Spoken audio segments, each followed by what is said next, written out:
संतों के साथ 24 जून को माता कलीसिया संत यूहन्ना बपतिस्ता का जन्म उत्सव मनाती है। यूहन्ना बपतिस्ता का स्थान कैथोलिक कलीसिया के संतों में प्रमुख है, क्योंकि वह पुराने एवं नए विधान को जोड़ने वाले हैं।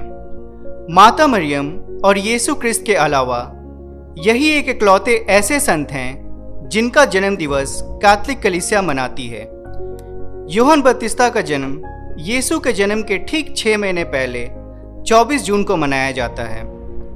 ग्रीक और लाटिन पूजन विधि में यूहन्ना बपतिस्ता का जन्म प्राचीन काल से ही मनाते आ रहे हैं। 4वीं शताब्दी के अंत तक यह पर्व फिलिस्तीन, मिस्र, अफ्रीका और सिराक्यूस आदि देशों में फैल चुका था। संत यूहन्ना का जन्म जकारियस और एलिजाबेथ नामक दंपत्ति से बुढ़ापे के समय में हुआ था। उसके माता पिता ईश्वर के दृष्टि में धार्मिक थे। उन दिनों यहूदिया के राजा हेरोद के समय अबियस याजकों के 24 दल थे। वे बारी बारी से एक सप्ताह तक यरूशलेम के मंदिर में पुरोहित का कार्य करते थे। प्रातः और संध्या को एक पुरोहित मंदिर गर्भ में प्रवेश कर धूप की वेदी पर धूप जलाता था। वह स्थान मंदिर का सबसे पवित्र स्थान माना जाता था, इसलिए याजक के सिवा वहां कोई नहीं जा सकता था। याजकों की संख्या अधिक थी, इसलिए इस कार्य को संपर्क करने वाले पुरोहित को नियुक्ति के लिए चिट्ठी डाली जाती थी। उस दिन याजकों की प्रथा के अनुसार जकरियस के नाम की चिट्ठी निकली और वह प्रभु के मंदिर में प्रवेश कर धूप जलाने गया। धूप जलाते समय सारी जनता बाहर प्रार्थना कर रही थी। उसी क्षण प्रभु का दूत गैब्रियल उसके सामने प्रकट हुआ और उसे यह संदेश दिया कि उसकी पति गर्भवती होगी और एक पुत्र को जन्म देगी जो यूहन्ना कहलाएगा।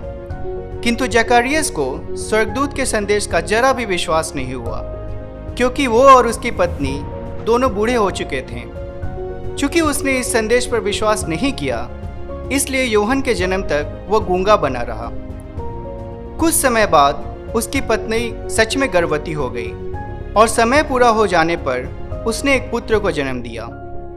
8वें दिन जब बच्चे के खतना का दिन आया तो उसके पड़ोसियों एवं संबंधियों ने उसका नाम उसके पिता के नाम पर जकरियस रखना चाहा। उस समय यहूदियों की प्रथा थी कि वे अपने बच्चे का नामकरण उसके वंशावली या कुटुंब के आधार पर किया करते थे। उन्होंने बच्चे के पिता से बच्चे का नाम पूछा। जकरियस ने पट्टी पर यह लिखा, इस बच्चे का नाम यूहन्ना होगा।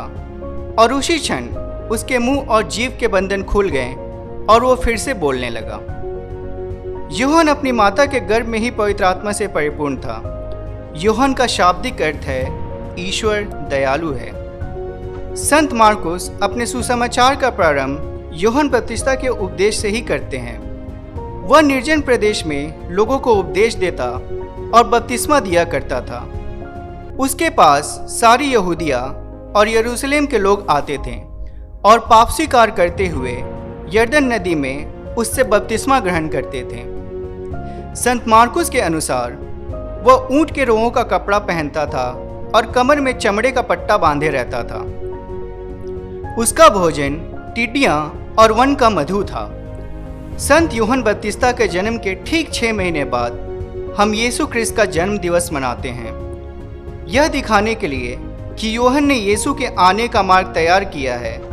उसने लोगों से आह्वान किया कि कुकर्म को त्याग कर सन्मार्ग पर चलें, क्योंकि उसके पीछे मुक्तिदाता आने वाले हैं जो उससे भी अधिक शक्तिशाली होंगे और वो उनके जूते का फीता बांधने लायक भी नहीं है। यूहन्ना बपतिस्ता को कई व्यावसायिक समूह, चरवाहे या गरेड़िए अपना संरक्षक संत मानते हैं। उनका तर्क है कि यूहन्ना एक महान नबी हैं जिसका सिर हेरोद ने कटवा दिया था।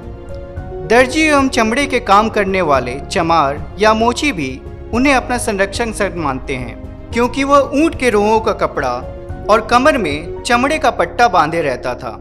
गायक और संगीतज्ञ भी उन्हें अपना संरक्षक संत मानते हैं। इसके 2 संभावित कारण हो सकते हैं। एक तो उनका पिता जकारियस अपने मुंह के बंधन खुलने पर ईश्वर की स्तुति और भजन करने लगा था। दूसरा, कि वह राजा हेरोद के जन्म दिवस के अवसर पर प्रीति भोज में मारा गया था। कई लोगों की यह भी धारणा है कि जिसका गला खराब है या कोई गाना गाने में असमर्थ है तो वह संत यूहन्ना बपतिस्ता से प्रार्थना करे, उसे चंगाई मिलेगी।